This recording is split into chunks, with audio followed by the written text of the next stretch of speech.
ಸೂರ್ಯನ ಮುತ್ತಿಕ್ಕುವಷ್ಟೇ ಸಮೀಪದಲ್ಲಿ Parker probe satellite 2018ರಲ್ಲಿ ನಾಸಾದಿಂದ ಉಡಾವಣೆ ಮಾಡಲಾಯಿತು.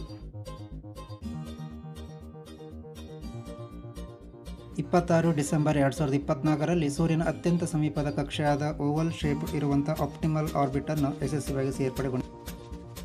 ಸೂರ್ಯನ ಕಿರಣಗಳಿಂದ ರಕ್ಷಿಸಲು ಇದಕ್ಕೆ ಕಾರ್ಬನ್ ಫೋಮ್ ಶೀಲ್ಡ್ ಅನ್ನು ಅಳವಡಿಸಲಾಗಿದೆ.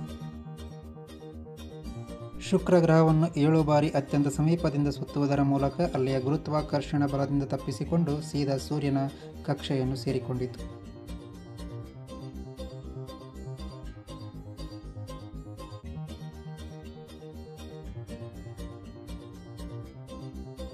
ಪ್ರತಿ 3 ತಿಂಗಳಿಗೊಮ್ಮೆ ಸೂರ್ಯನಿಗೆ ಅತ್ಯಂತ ಸಮೀಪದಲ್ಲಿ ಹಾದು ಹೋಗಲಿರುವ ಸ್ಯಾಟಲೈಟ್. ಸೂರ್ಯನ ಬಗ್ಗೆ ಇರುವ ಮತ್ತಷ್ಟು ಕುತೂಹಲಕಾರಿ ವಿಷಯಗಳ ಬಗ್ಗೆ ಬಹಿರಂಗಪಡಿಸಲಿರುವ ಗೆಳೆಯ. ಹೆಚ್ಚಿನ ಮಾಹಿತಿಗಾಗಿ ನಮ್ಮ ಚಾನಲ್ನ ಸಬ್ಸ್ಕ್ರೈಬ್ ಮಾಡಿ, ಶೇರ್ ಮಾಡಿ. ಧನ್ಯವಾದ.